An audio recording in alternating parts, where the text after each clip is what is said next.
Hari ini bukan tentang saya, hari ini tetap semua tentang informasi yang akan saya sharingkan related dengan judul yang akan kita bahas tentang leaky gut. Tapi izinkan saya sedikit introduce myself bagi teman-teman yang mungkin belum pernah berkenalan dengan saya.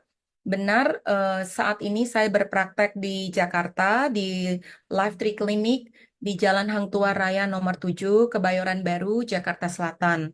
Dan memang di klinik ini adalah klinik yang memiliki satu keunikan karena hampir 70% pasien-pasiennya itu diedukasi untuk dunia pencegahan, kemudian dibantu yang sedang kemoterapi, menginginkan terapi nutrisi yang baik, supaya mereka bisa menjalani kemonya dengan lebih baik, efek sampingnya lebih less, mental mereka bisa juga dijaga, kemudian di-encourage. Jadi klinik ini basically sebagai klinik pencegahan, ya, dan juga klinik membantu nutrisi mereka melalui pola makan yang baik, diajarkan olahraga dan juga suplementasi dan juga nutrisi-nutrisi IV seperti ozon, vitamin C, vitamin D terapi dan yang lain-lain. Nah, dalam perjalanannya em, saya bersyukur, terutama di masa pasca pandemik ada banyak hal-hal yang merubah behavior manusia, perubahan pola perilaku manusia setelah masa pasca pandemik itu sangat dirasakan kita semua. Sehingga awareness tentang kesehatan mulai meningkat karena begitu banyak side effect dan pola hidup modern, terutama di masa pasca COVID atau di masa menerima vaksin COVID, sehingga kita memang membutuhkan ekstra pengetahuan, ekstra decision saat ini, dan konsistensi di dalam menghidupi kesehatan kita. Nah, hari ini sebelum kita bahas leaky gut, saya akan sedikit men-sharingkan. Nah, kalau teman-teman tadi sempat dikenalkan tentang kenapa saya ada di dalam dunia functional medicine, karena saya dulu punya banyak penyakit. Ya, saya punya banyak hormon imbalance, saya juga sempat obesitas, saya keracunan logam berat, saya punya banyak tumor di badan saya, ada di payudara, di ovarium saya satu sudah diambil karena tumor di ovarium itu berulang kali muncul. Saya punya tumor di ginjal, many issue. Saat itu saya usianya 30 tahun, 33 tahun.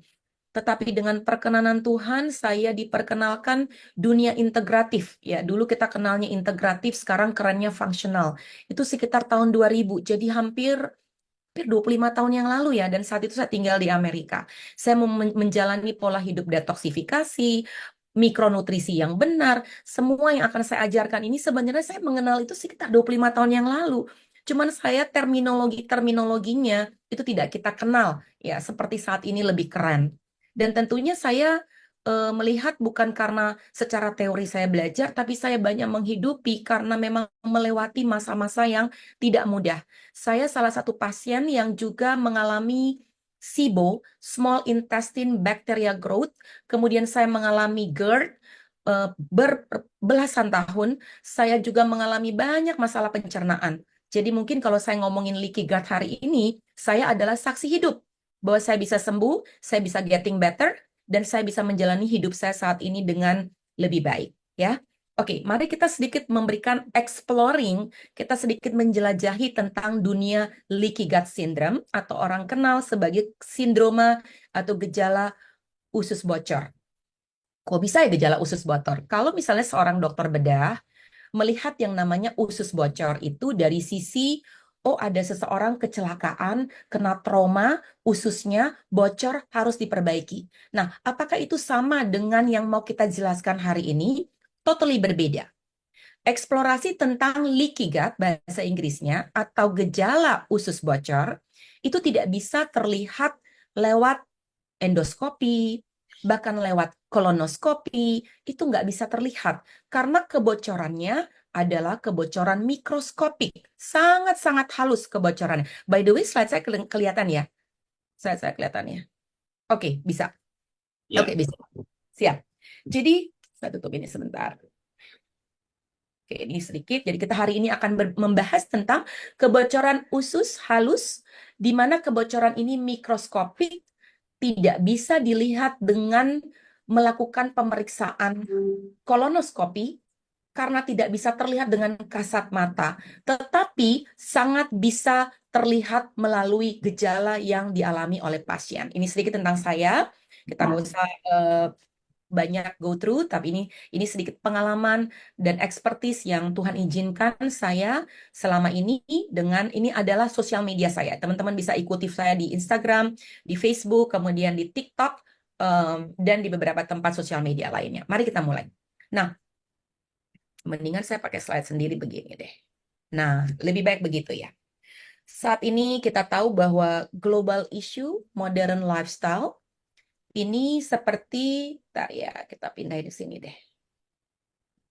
Ya, ini adalah modern lifestyle global issue kita saat ini. Obesitas, ya orang-orang yang kecenderungannya mager, kemudian everything is rush, rush, rush, rush, rush. Ada nggak yang merasa kok waktu berjalan cepat, kayaknya jadwal kerja saya tuh nggak berhenti-berhenti, nggak stop-stop. Kemudian pola makan yang semuanya makanan olahan, makanan instan, ini adalah modern lifestyle yang bukan hanya dialami oleh kita di Jakarta misalnya, atau mungkin di Indonesia, tapi ini menjadi masalah global saat ini. Ya, kita lihat. Nah, ini adalah pohon functional medicine, di mana pohon ini sangat mudah untuk kita bisa pelajari dan kita mengerti sebenarnya arti pohon ini apa. Ya, dan kita bisa mulai melihat, berpikir conscious, sebenarnya saya pengen punya pohon sehat dalam tubuh saya yang baik. Kita mengenal bahwa kalau banyak conventional medicine, mereka pasien-pasien datang kepada dokter dengan gejala-gejala yang di atas ini. Ada yang memiliki gejala darah tinggi, alergi, hormonal imbalance, semua yang di sini adalah buah dari pohon sehat atau pohon tubuh kita. Tapi kalau teman-teman lihat atau Bapak Ibu perhatikan, ini sebenarnya adalah hasil atau buah dari akar dari pohon tersebut yang sebenarnya tidak diberikan makanan yang baik. Sehingga akar-akar ini jika tidak di nurture dengan baik atau tidak di-harbor dengan baik, akan memunculkan buah-buah penyakit yang akhirnya kita temui saat ini di luar sana. Contoh, kita bicara bahwa akar-akar dari penyakit pohon ini seperti unhealthy diet, lifestyle, chronic stress, polusi, kemudian obat-obatan yang terlalu salah dipakai, kemudian imbalance mikrobiom dalam pencernaan kita, merokok, ini semua adalah pencetus-pencetus yang akhirnya berakar di dalam pohon tubuh kita, yang akhirnya melahirkan banyak penyakit. Nah, tentunya tidak semua, tapi kebanyakan dokter-dokter konvensional di luar sana, pada saat pasien-pasiennya datang dan kemudian mengeluhkan keluhan-keluhan yang ada di pohon ini, mereka akan memberikan banyak pengobatan yang hanya ada di seputar buah-buah dan pohon di atas ini. Tanpa melihat dengan lebih dalam lagi, apa sih sebenarnya penyebab dari alergi itu sendiri? Sebenarnya apa sih penyebab orang punya IBS, irritable bowel syndrome? Bukan hanya serta-merta diberikan antibiotik, bukan hanya serta-merta diberikan steroid untuk anti peradangan, tapi berusaha mencari akar permasalahan dari satu penyakit atau satu case. Contoh tiroid. Kalau orang punya tiroid problem, kasih aja tiroksin, kasih aja obat tiroid, hormon tiroid. Apakah selalu seperti itu?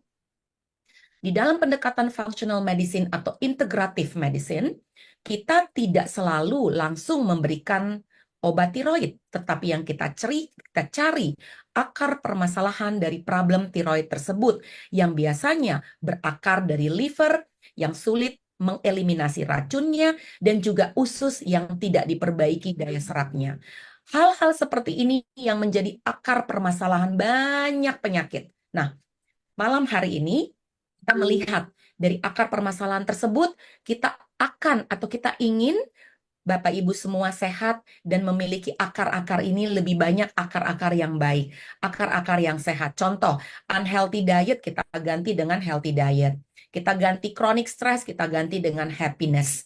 Recreational drug kita ganti dengan suplementasi. Misalnya ya, merokok kita ganti dengan olah napas. Misalnya seperti itu. Jadi akar-akar dalam dalam pohon sehat ini kita ganti menjadi akar kebiasaan yang sehat sehingga tubuh kita akan menghasilkan buah-buah kesehatan yang lebih baik ya. So ini sedikit mengulang tentang yang tadi modern lifestyle disease. Banyak sekali orang-orang yang mengklaim BPJS saat ini adalah penyakit-penyakit yang non-infeksi. Bukan zaman dulu orang klaim asuransi, orang mengklaim BPJS dengan penyakit malaria, disentri. Saat ini hanya sedikit yang banyak mengklaim BPJS asuransi kesehatan adalah penyakit-penyakit modern seperti ini. Mari kita melihat, kita punya solusi enggak? Harus kita punya solusi. Solusi yang paling jelas, yang selalu diomong-omongkan, yaitu bagaimana punya fisik yang sehat, makan yang sehat, mental yang sehat. Mungkin 4 sesi sebelumnya Dr. Grace, sahabat saya Dr. G, juga sudah memaparkan banyak tentang body, mind, intelligence. Selalu itu connect apa yang kita di tubuh kita dengan mental kita itu sangat terkoneksi. Nah, hari ini kita akan khusus membahas, tetap sedikit ada koneksinya dengan mental, tapi fisik kita yang berhubungan dengan yang namanya kesehatan pencernaan atau usus kita. Kalau kita bicara tentang kesehatan pencernaan, kita sepakat ya, imun sistem 70% di tubuh kita dibangun di dalam sistem pencernaan kita saat ini. Sehingga kita memerlukan menjaga kesehatan pencernaan yang mungkin banyak kali kita kenal, sesederhana bahwa jaga mikrobiom, jaga lingkungan, perkembangan bakteri-bakteri baik dan juga keseimbangan dengan bakteri yang tidak baik, perbandingannya perlu tepat dan baik untuk mendukung kesehatan pencernaan kita. Karena itu akan mempengaruhi imun sistem kita. Nah, fungsi usus halus terutama, yaitu absorpsi makanan, kemudian dia menyerap nutrisi di sini, dan juga sebenarnya dia melindungi tubuh dari patogen atau serangan-serangan dari bakteri, virus, jamur, dan sebagainya.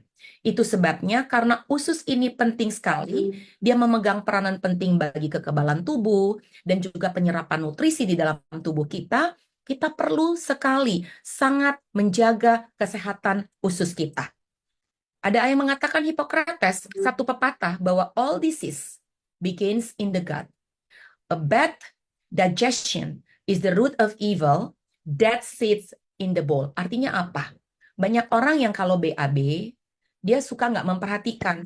Ini stoolnya, pupnya lunak, pupnya ada bentuknya, pupnya dia ngambang, atau seperti apa? Bau atau tidak bau? Warnanya seperti apa? Sesekali Bapak Ibu perlu memperhatikan pupnya kalian. Karena jika pupnya encer, kemudian dia pecah-pecah atau keras, kemudian dia akhirnya juga tenggelam banyak di dalam toilet bowl kita, itu menandakan ketidaksehatnya pencernaan kita.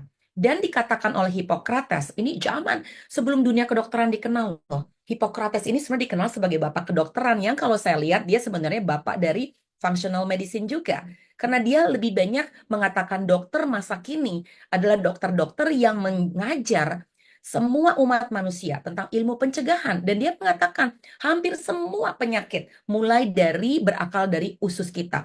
Dan itu make sense banget. Karena apa? 70% kekebalan tubuh kita ada di dalam pencernaan. Nah, sekarang kita bahas tentang leaky gut langsung. Lalu, maksudnya apa nih?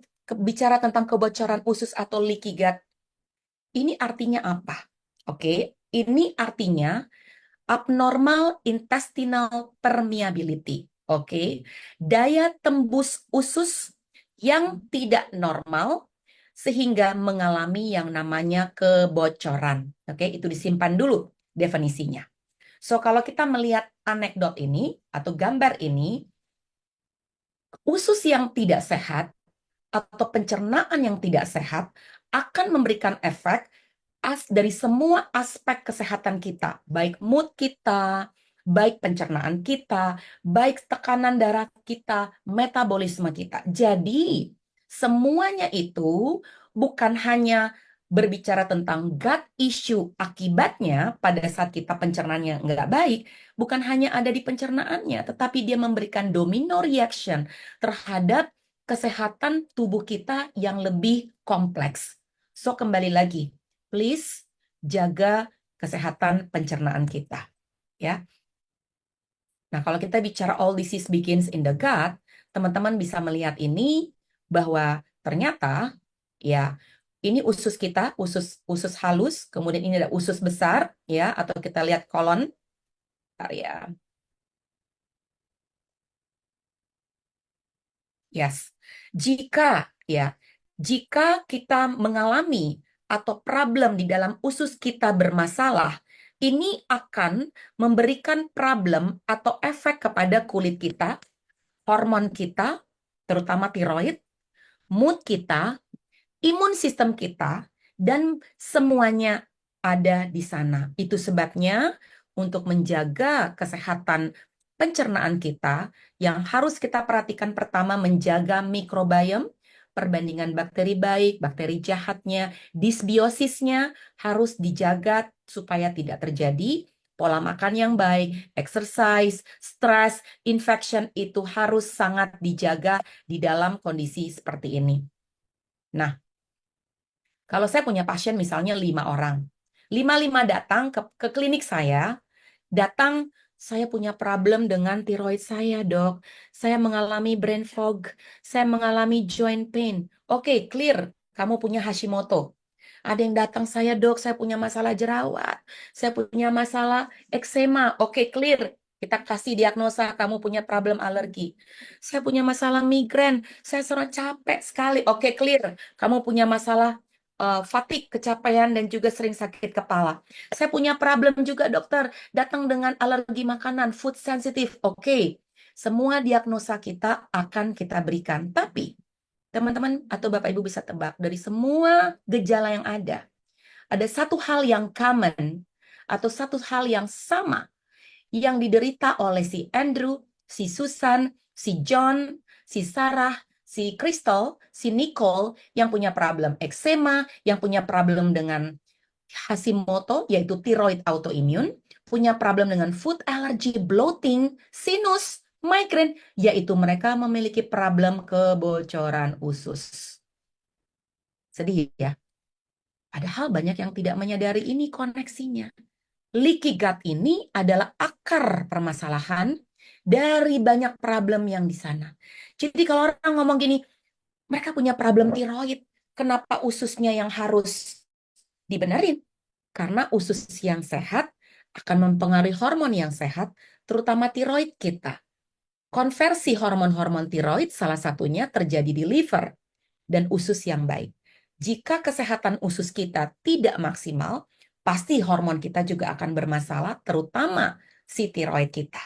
Jadi ada banyak hal yang Bapak Ibu bisa lihat tentang leaky gut ini. Nah, kita lihat slide berikutnya.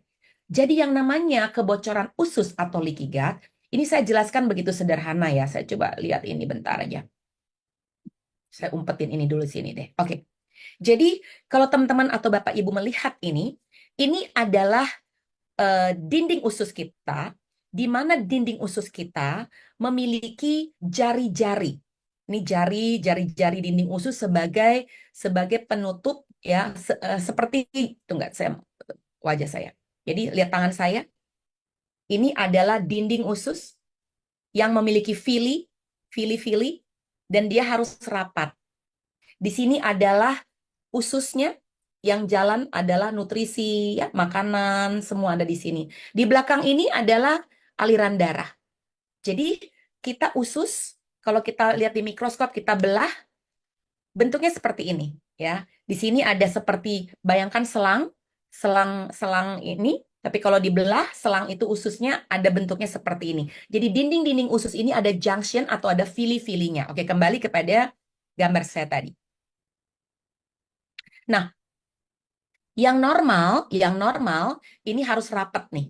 Ya, fili-fili ini harus rapat sehingga nutrisi-nutrisi yang masuk dari mulai mulut, kemudian ke lambung, kemudian ke usus, nanti masuk ke usus halus, akan terjadi penyerapan nutrisi di usus.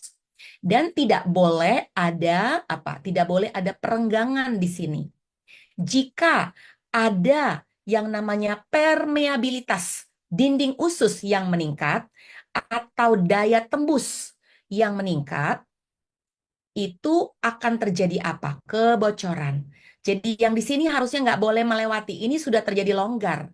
Ini sudah terjadi peradangan sehingga apapun yang mengalir di usus kita yang harus ditahan dengan dinding villi ini, dia masuk menyerap ke aliran darah. Nah, ini aliran darah. Apa yang terjadi? Pada saat kondisi permeabilitas atau daya tembus ini meningkat, partikel-partikel makanan, bakteri, racun atau toksik yang harusnya tidak boleh masuk ke aliran darah, dia jadi masuk ke aliran darah. Tunggu, ini masuknya kemana tadi? Ini saya cari ya.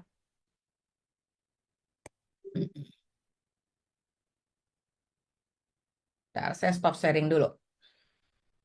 Oke, sampai sini bisa diikuti? Oke.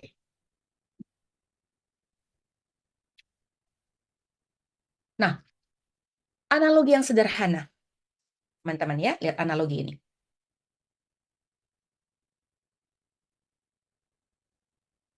Bisa ya, aku saya jadi lihat. Masih bisa terbaca, Bu Ninik? Saya masih bisa kelihatannya. Ya, Bisa. kelihatan, kelihatan. Oh, aduh, akhirnya. Oke, saya terlihat. Nah, analogi lain yang lebih sederhana, Bapak Ibu bisa bayangkan usus kita seperti jaring bola basket. Oke, bola ini adalah partikel-partikel makanan yang hanya boleh ada di dalam jaringan bola basket net ini. Dia tidak boleh keluar dari jaringan ini.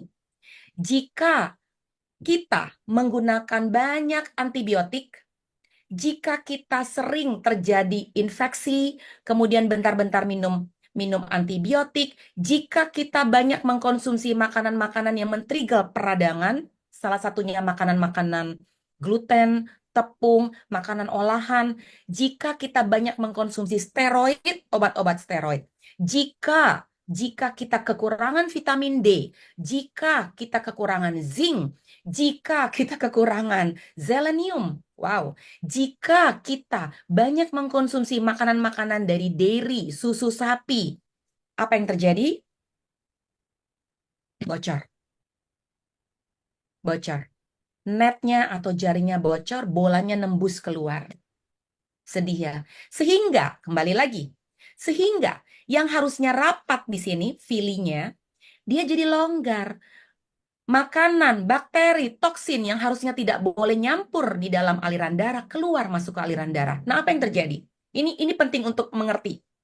Pada saat dia masuk ke dalam aliran darah, itu benda asing. Tubuh kita mengaktifkan imun sistem kita untuk melawan benda asing ini. Hei, hei, aduh, aduh, itu ada benda asing, benda asing. Dia akhirnya memberikan reaksi hipersensitif. Dikirimkan signal-signal untuk melawan benda asing tersebut, padahal itu ada tubuh kita sendiri. Paham? Udah mulai mengenal? Ini adalah asal muawal terjadinya yang namanya autoimun. Tadi Bu Ninik nanya, jelasin dong autoimun.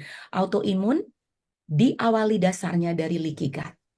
Itu sebabnya, mau seseorang terdiagnosa autoimun saat ini, baik dia autoimun itu bisa diserang semua, bisa serang sendi, bisa serang tiroid, bisa serang kulit, bisa serang semuanya.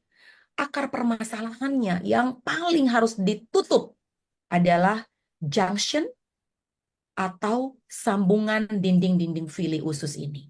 Supaya rapat kembali, sehingga tidak ada kebocoran. Leaky gut ini ditutup, dan tidak ada hipersensitif reaksi dari imun sistem tubuh kita yang menyerang tubuh kita sendiri, yang dikira itu benda asing. Sesederhana itu. Nah, lalu kita lihat lagi nih. Sampai di situ kira-kira paham ya? Ini yang saya bilang. Ini adalah akar permasalahan dasar dari kita mengenal Hashimoto, lupus, Crohn disease, psoriasis. Ini adalah satu penyakit dengan banyak muka. Autoimun dengan banyak face. Ya, dia banyak sekali mukanya. Ada yang di kulit, ada yang di mana-mana dia mau. Jadi inflammatory immune cascade ya. So, apa yang orang rasakan? Brain fog, memory issue, alergi, food intolerance. Coba diperhatikan, dokter-dokter penyakit dalam, dokter-dokter spesialisasi yang manapun banyak sekali menerima pasien yang seperti ini. Pertanyaannya saya berdoa, supaya teman-teman sejawat juga mulai memahami bagaimana mengatasi akar permasalahan dari semua problem ini, yaitu leaky gut ini atau kebocoran usus ini. Di mana kita harus tahu apa penyebabnya, kemudian bagaimana solusinya bagi kita. Dari sisi fungsional maupun dari sisi nutrisinya. Oke? Okay? So, leaky gut, dia memicu respon imun berlebihan karena dia bocor dari villi-villi junction yang tadi. Permeabilitas ususnya meningkat dan akhirnya memberikan respon imun yang berlebihan, terjadi peradangan sistemik. Autoimun, gangguan pencernaan. Ya, ada yang bilang SIBO, small intestine bacteria overgrowth. Sedih banget. Kemudian konstipasi, kadang diare, gassy, bloated, depresi, mudah lelah. Hubungannya apa ya depresi, mudah lelah? Nanti kita bahas. Hubungannya apa dengan ini? Jadi, ini adalah yang tadi kita bahas lagi. Ini adalah banyak sekali penyebab dari leaky gut. SAD diet, Standard American Diet, gluten, gula, ultra processed food, makanan-makanan olahan. Kita sering tahu teori ini, tapi kita memang sulit untuk mengontrol makan kita sehari-hari. So, nggak apa-apa. Saya pikir waktu kita ada repetisi pengulangan dalam satu pengajaran, nggak apa-apa diulang-ulang terus, jadi kita menyadari. Sehingga waktu sesekali kita makan, mungkin masih ada yang suka makan mie ayam berulang-ulang, mie ayam, mie ayam, mie ayam, mie ayam.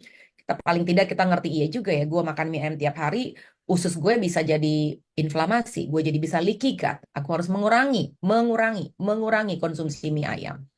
Kemudian kita lihat lagi penyebabnya stres.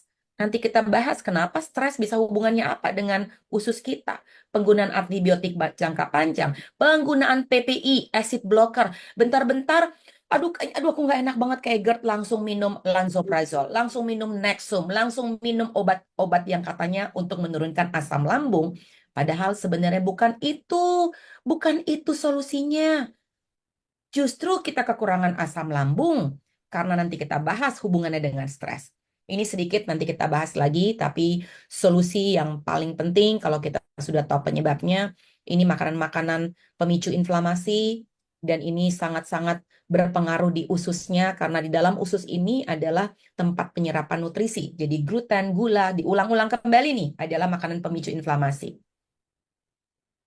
Ini anjurannya, nanti kita lihat juga sedikit tentang anjuran dari functional medicine, tapi ini adalah makanan kaya serat, prebiotik, probiotik, sayuran cruciferous yang dikukus, bone broth penting banget. Saya kasih tahu beberapa nanti suplemen yang juga membantu untuk membuat lem-lem villi ini kuat. Selain bone broth, lemak baik, coconut oil, itu sangat bagus sekali. Kemudian kita bahas juga tentang kurangin snacking-snacking yang berbasis tepung. Kemudian konsumsi rempah-rempah dan green food, chlorella, spirulina. Nah, saya selalu konsumsi dari Pak Jarot, itu sangat baik untuk membantu junction rapat dari villi-villi usus, terkena cahaya matahari, nanti related dengan vitamin D, mikronutrisi. Nah, teman-teman bisa lihat, sangat-sangat penting vitamin D. Saya kemarin baru ikut seminar vitamin D juga dari guru vitamin D dari India. Vitamin D merupakan kunci, salah satu yang paling besar untuk membantu lem-lem, villi-villi ususnya bisa rapat. Kemudian omega 3 membantu peradangan di sekitar villi usus, antioksidan, selenium, dan zinc. Probiotik, prebiotik membantu mikrobiom dalam kesehatan pencernaan kita sangat-sangat diperlukan. Nah, ini adalah solusi 5R dari sisi functional medicine-nya, yaitu saya nggak sempat bahas apa saja dalam tulisan, tapi saya akan sebutin aja ya. Solusi 5R ini yaitu remove, kemudian replace, kemudian re-inoculate, kemudian repair, dan rebalance. Bagaimana pendekatan functional medicine membahas tentang 5R ini untuk membantu Bapak Ibu mengontrol bahkan bisa memperbaiki kondisi leaky gut-nya. Pertama, kalau kita bicara remove, artinya kita membantu menghilangkan semua faktor yang memicu peradangan dinding usus tersebut. Contoh, makanan-makanan yang tadi, susu, dairy, gluten, gula, alkohol, kafein yang berlebihan, itu perlu dieliminasi. Kemudian singkirkan penyakit-penyakit yang memungkinkan ada di sana, di remove, seperti ada parasit. Itu sebabnya saya selalu memberikan pembersihan usus dengan ivermectin, antiparasit, karena dia penting. Setiap dari kita perlu melakukan terapi dewormisasi ya dengan menggunakan ivermectin. Itu cukup membantu untuk remove parasit-parasit dan juga kandida jamur yang ada di dalam usus kita. Kemudian kurangi paparan obat-obatan yang sifatnya steroid. Nah, ini R yang pertama, remove. Remove dulu tuh, remove. Kemudian yang kedua kita replace dong. Replace digantikan. Digantikan dengan elemen-elemen yang penting untuk bisa menggantikan usus atau memperbaiki usus yang rusak tersebut. Dengan apa caranya? Enzim pencernaan, paling penting. Kemudian asam lambung biasanya juga dia berkurang diganti dengan enzim pencernaan yang memiliki betain HCl. Karena rata-rata orang yang punya leaky gut, mereka justru memiliki asam lambung yang rendah. Bukan kelebihan asam lambung, tapi rendah asam lambungnya. Itu sebabnya membutuhkan mengkonsumsi enzim pencernaan yang juga mengandung HCl atau betain HCl. Dan juga yang ketiga itu re-inoculate, yaitu menanam kembali. Fase ini berfokus untuk menanam kembali keseimbangan mikrobiom usus kita antara probiotik, antara prebiotik, dan juga postbiotik. Contoh apa sih probiotik? Teman-teman bisa dapatkan dari makanan-makanan yang sudah difermentasi, seperti tempe, miso, kimchi, tapi juga melalui suplemen probiotik.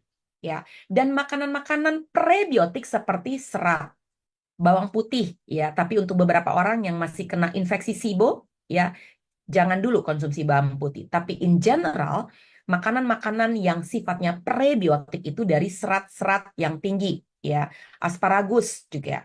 Kemudian R yang lain yaitu repair. Repair yaitu memperbaiki atau menyegel kembali tadi dinding-dinding vili yang bocor dan renggang harus di-repair. Dengan tadi saya ada ngomong apa bone broth. Kenapa sih saya suka ngomong pasien suruh minum bone broth, bone broth, bone broth? Karena memang dia mengandung banyak L-glutamin, itu adalah asam amino utama yang menjadi bahan bakar untuk regenerasi sel-sel lapisan usus kita. Zinc, tadi udah saya bilang. Kemudian yang paling penting vitamin D. Orang-orang yang kekurangan vitamin D, kemungkinan mereka leaky gut-nya juga sulit di-repair. Sehingga dia butuh mengkonsumsi vitamin D yang adekuat, tepat dosis, dan juga jumlahnya. R yang terakhir, rebalance. Kita melakukan rebalance ini nanti kita bahas hubungannya ya. Membalanskan antara stres. Karena nanti gut kita, usus kita adalah otak kita yang kedua. Sehingga kita harus membalanskan antara usus kita dengan tidur yang cukup, dengan manajemen stres kita lebih baik, dengan olahraga yang baik teratur, dan pola hidup yang berkelanjutan ya. Nah, ini adalah protokol 5R yang teman-teman bisa lihat dan juga catat. Nah, sekarang tadi ngomong-ngomong ke pencernaan, otak, ada bahasa Inggris gini Pak Jarot. Bahasa Inggris suka ngomong gini, I have a gut feeling. Nah, itu pernah dengar. Saya dulu suka dengar itu kalau lagu di Amerika, kalau ngomong teman-teman suka bilang, you know I have a gut feeling, Genti. Gut feeling ya, gut feeling tuh kayaknya gue punya feeling yang strong nih.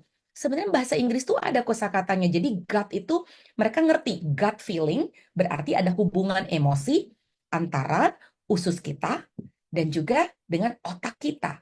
Dan ternyata sistem pencernaan kita atau usus kita adalah otak kedua kita atau kita kenal dengan gut brain axis. Nah, teman-teman boleh lihat ini. Ini adalah gambaran usus, ini adalah gambar otak kita. Ternyata, ini saya juga sambil belajar ya. Jadi, ada hubungannya antara usus ke otak. Dia punya banyak sistem saraf enterik ya yang sangat kompleks di usus kita. Itu sebabnya usus dikatakan sebagai otak kedua karena sangat kompleks sistem persarafan di sana. Dan ada satu sistem persarafan yang panjang sekali yang menghubungkan antara usus dan otak kita yang kita kenal dengan saraf vagus atau nerve vagus. Ini seperti jalan tol. Seperti jalan tol, saraf terpanjang yang menghubungkan usus kita dan otak kita ternyata. Jadi kalau bisa dibilang nih analoginya kayak gini Pak Jarot. Di Jakarta ini, kita itu terbang kan bisa di seluruh kota. Saya bisa terbang ke Ambon, saya bisa terbang ke Aceh, saya bisa terbang ke Bali. Tapi ternyata akses yang paling banyak Jakarta dan Bali itu paling tinggi akses komunikasi traveling pesawatnya. Sehingga pesawat dari Jakarta Bali jauh lebih banyak jumlahnya dibandingkan Jakarta ke Ambon. Paham ya? Jakarta Bali itu bisa 20 kali flight sehari dibandingkan Jakarta ke Papua. Mengapa? Karena jalur komunikasinya sangat sibuk.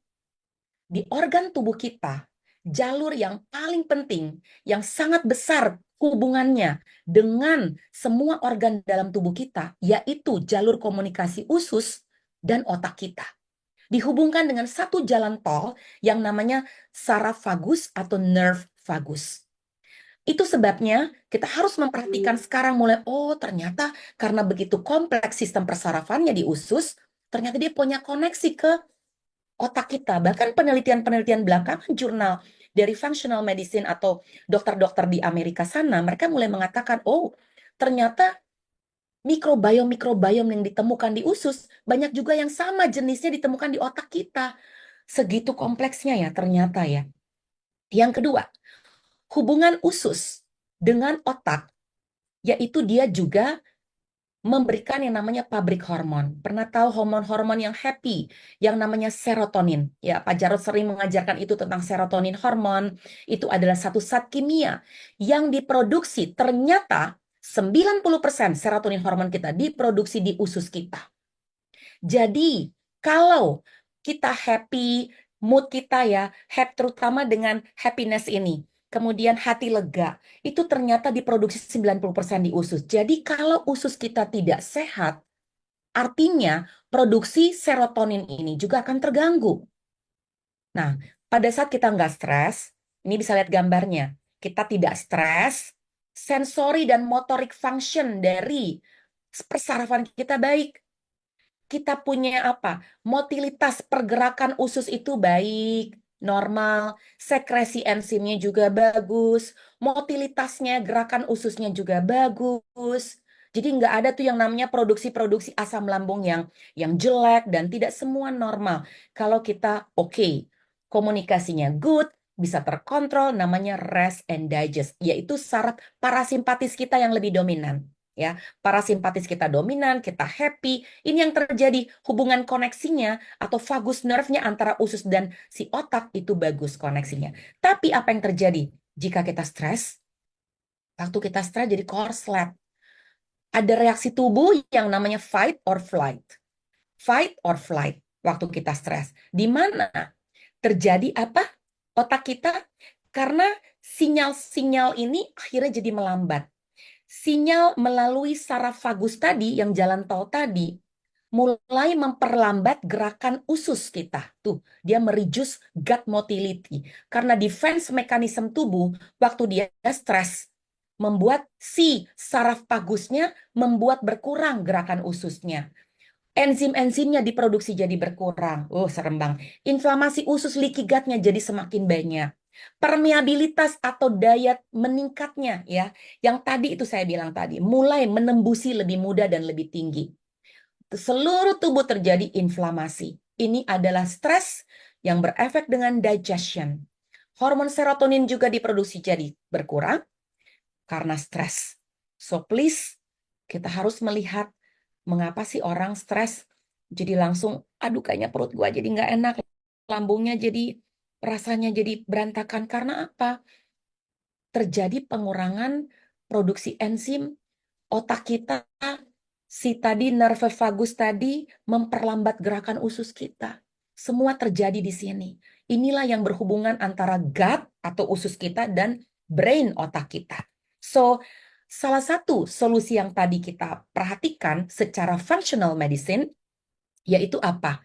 Memberikan repair atau memperbaikinya, yaitu probiotik, prebiotik, dan postbiotik. Ya, ini Bapak Ibu bisa aja foto lah, saya nggak usah jelasin apa perbedaan prebiotik dan probiotik. Kalau pre itu kita bilang ambil dari serat, kemudian dia sebagai makanan untuk bakteri baiknya, Kemudian contohnya ada di serat sayur dan juga bawang putih. Sedangkan probiotik itu adalah bakteri-bakteri baiknya sendiri, bisa didapatkan dari kapsul probiotik, bisa juga didapatkan dari makanan-makanan fermentasi. Ya, adalah bakteri itu sendiri. Ya, dan itu sangat baik. Ini contoh makanannya bisa difoto juga. Makanan-makanan apa sih yang sifatnya prebio? Makanan-makanan apa yang sifatnya probio? Kita perlu membalancingkan ini, ya. Jadi ini adalah makanan bagi probiotik, sedangkan probiotik itu adalah bakterinya itu sendiri. Ini makanan-makanan yang sudah difermentasi. Solusi suplemen mikronutrisi, vitamin D very important. Konsumsi minimal 10.000 IU, sangat aman. Nanti nextnya izin Pak Jarot, saya ingin membahas sedikit tentang dunia vitamin D kepada kita semua. Jadi kita juga bisa membahas itu dengan lebih baik. Kenapa saya perlu vitamin D? Berapa dosis yang tepat vitamin D untuk saya? Berapa dosis yang tepat untuk orang-orang leaky gut, autoimmune, bahkan cancer? Probiotik, omega 3 untuk antiinflamasi, kita perlukan sekali dan juga polifenol ya, polifenol seperti di teh hijau atau di green tea. Saya biasa pakai suplemen namanya tea green, dia mengandung polifenol katekinin, sangat membantu mikrobiom atau kesehatan pencernaan kita. Ini beberapa contoh solusi-solusi yang mungkin Bapak Ibu bisa pertimbangkan untuk ada, dan kalau boleh jangan asal beli di over the counter, jangan asal beli di supermarket, jangan asal beli di toko obat. Pastikan kalian mengkonsultasikan diri, jenis brandnya, dosisnya, kandungannya kepada dokter yang mengerti tentang dunia suplementasi. Karena tidak semua dokter mempelajari detail tentang dunia suplemen ini. Ya, hanya yang memang mempelajari dan memang punya passion di arah sana. Ini tadi bone broth,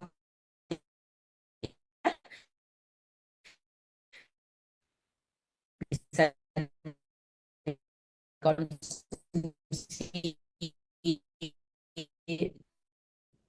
juga rutin, kemudian pola limfatik adalah salah satu sistem, nanti kita bahas next lagi, salah satu sistem sirkulasi tubuh yang membantu sistem detox tubuh kita berjalan, dan jika sirkulasi getah bening atau limfatik kita tidak berjalan dengan baik, pencernaan kita juga akan tidak sehat, imun sistem kita tidak akan sehat, metabolisme lemak juga tidak akan sehat, fluid balance dari tubuh kita juga tidak akan sehat. Ini secara general bagaimana solusi yang saya bisa bahas. Oke, ini adalah Thomas Alva Edison. Dia mengatakan bahwa the doctor of the future will give no medicine. Saya mau seperti itu. Saya sempat membaca ini 25 tahun yang lalu. Saya cuma mikir, it's good to be true. Karena saya nggak suka obat-obatan jika memang tidak dipakai untuk emergensi. Bukan berarti obat tidak perlu. Untuk kasus-kasus tertentu, tentu dong kita masih membutuhkan obat. Pasca operasi, orang-orang yang memang terkena infeksi bakteri harus mengkonsumsi obat-obatan. Tetapi bukan bentar-bentar kepala pusing cari Panadol.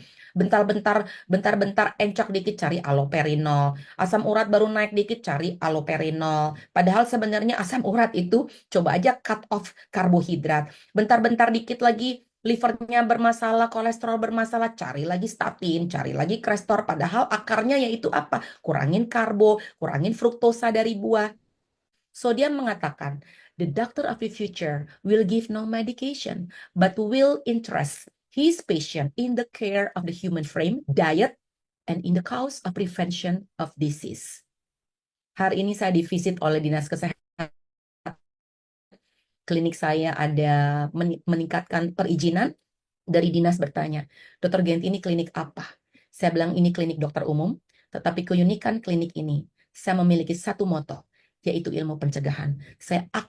I'll do everything, whatever it takes for me sebagai dokter umum, mempelajari functional medicine, mengedukasi sebanyak-banyaknya orang untuk preventif, karena mencegah lebih baik dari mengobati, membalansingkan hormon seseorang, membantu leaky gut seseorang bisa teratasi, membantu autoimun terkontrol, membantu cancer bisa survive. Itu adalah passion dan misi saya di dalam klinik ini. So, terima kasih banyak Pak Jarot untuk kesempatannya. Saya boleh sharing hari ini. Dan juga dia bilang begini, dari William Osler, the person who takes medicine must recover twice. Once from disease and once from medicine.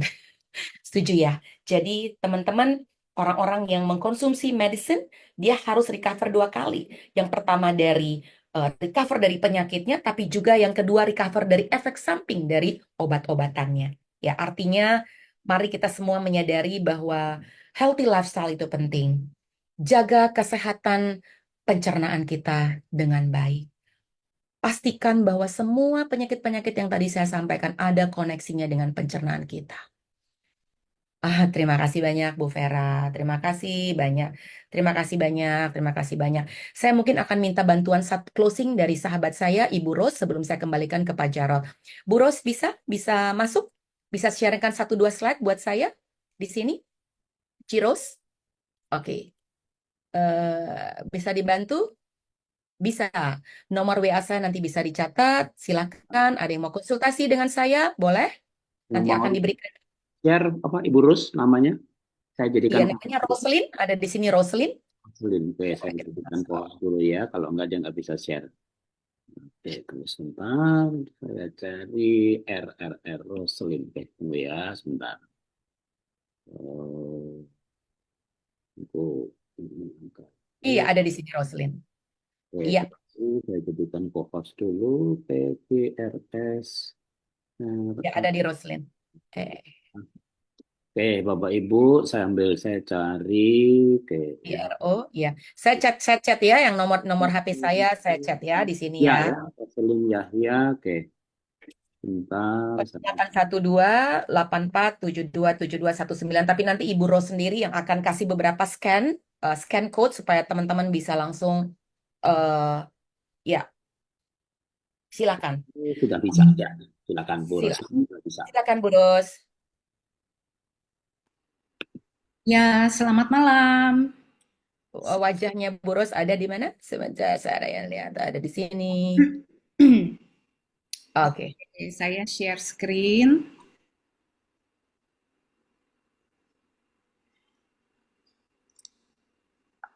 Eh, belum terlihat ya. Belum. Yang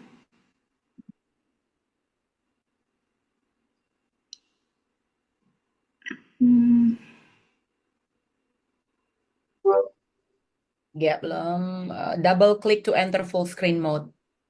kayaknya dokter mesti yes.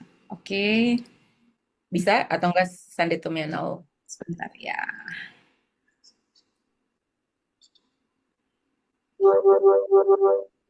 Kok aku nggak bisa share screen? Harus Eh, sudah. atau Hmm, bisa dijadiin kohas ya? Atau bisa share ke saya dulu? aku udah share di WA-nya dokter juga. Kalau mau Boleh, share. boleh. Saya coba ya sambil lihat di sini. Oke, ini udah muncul. Belum. Belum, belum. Ntar saya masuk ke sini ya. Sebentar ya. Hmm, Sebentar ya. Mm-mm.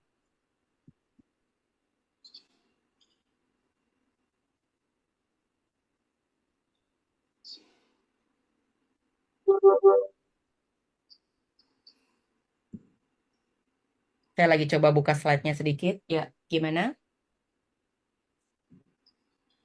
Iya, aku punya sharing tetap paused ya.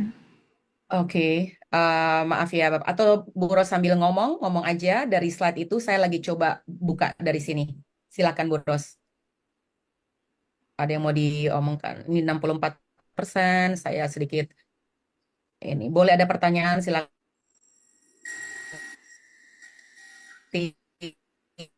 Ini sedikit lagi ya, 70%.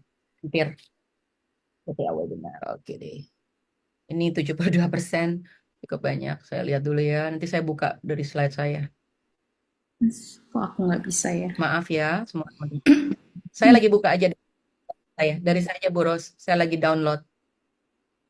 Oke. Sepertinya filenya gede, jadi Iya, betul. Ini Gitu gede ya. filenya. sebenarnya Bu Roslina bisa share screen, cuma itu filenya gede banget. Iya, Aku biasanya sih bisa nih, nggak masalah. iya bentar ya. Saya bikin. Nah, lagi problem. Oke, bentar ya. Oke. Saya masuk dari saya punya ini deh. Namanya apa tadi? CTA ya? Iya. Iya, mungkin karena ini ya tadi ya. Apa namanya? Ada di saya. Ini saya udah buka. Bentar, oke. Ini saya buka ya. Oke, silakan Bu Ros. Dari saya aja. Silakan. Ya, oke. Iya, Bapak Ibu, saudara-saudara semua teman-teman, seperti yang tadi Ibu Dr. Genti udah sharing, pasti sharingnya sangat bermanfaat. Saya juga belajar terus, walaupun udah sering dengar webinarnya Dr. Genti, tetapi setiap kali selalu saya belajar sesuatu yang baru gitu ya dari Dr. Genti. Nah, teman-teman, tadi Dr. Genti udah bilang kalau Dr. Genti ada klinik. Nah, kalau teman-teman ingin tahu tentang layanan klinik, mau menghubungi, mau membuat appointment untuk datang ke klinik ya untuk berkonsultasi dan lain sebagainya, ini bisa dengan scan QR code yang ini. Jadi kalau Bapak Ibu teman-teman scan QR code ini, itu otomatis akan terhubung dengan kontak klinik untuk reservasi ya. Nah, itu teman-teman tinggal di add aja. Jadi tinggal Ya. di save di handphonenya masing-masing untuk nomor kontaknya dengan saudari Dian ya di sini. Nah, itu nanti juga ada link untuk lihat websitenya dari Life Tree Clinic. Jadi Bapak Ibu semua bisa tahu layanan yang ada di klinik. Tadi seperti yang Dr. Genti udah sempat sebut ya, ada vitamin C, high dose, ada vitamin D terapi, ada glutathione, vitamin B, ozon terapi, dan ada konsultasi on-site di klinik dengan Dr. Genti. Nah, boleh silakan dok yang berikutnya.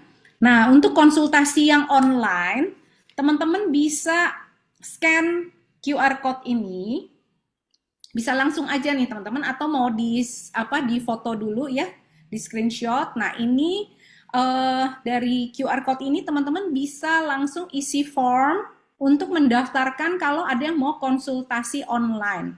Ya, ada waktunya di situ, hanya nanti pilihan tanggal akan dikontak oleh adminnya. Ya, teman-teman, Bapak Ibu semua boleh. Yang berikutnya ini Dr. Genti punya program sehat limfatik. Nah, ini program apa nih? Program sehat limfatik ini adalah satu program yang akan membantu Bapak Ibu semua untuk memiliki limfatik yang sehat. Ya, nah mungkin nanti kapan-kapan Dokter Genti bisa menjelaskan ya atau mengadakan webinar mengenai khusus mengenai limfatik. Limfatik ini adalah sirkulasi cairan di dalam tubuh kita dan itu sangat penting sekali kesehatannya. Bapak Ibu bisa lihat dengan scan QR code di sini ya, program sehat limfatik.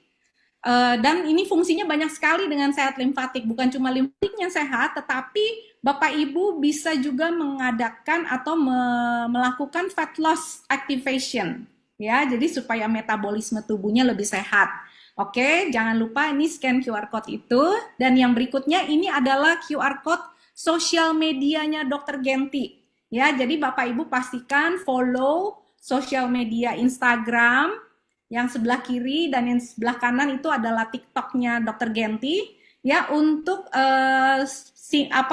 konten-konten singkat, edukasi singkat tentang kesehatan. Ya, Bapak Ibu jangan sampai ketinggalan upload-upload konten terbarunya Dr. Genti. Silahkan di-scan untuk segera follow. Ya, Oke, terima mungkin kasih bisa. Ya, teman-teman. terima kasih ya Bu Ros. Kalau tempat bisa difoto, saya ulang lagi dari atas ya ini, kemudian ini bisa difoto, kemudian ini bisa difoto, di scan ini bisa difoto.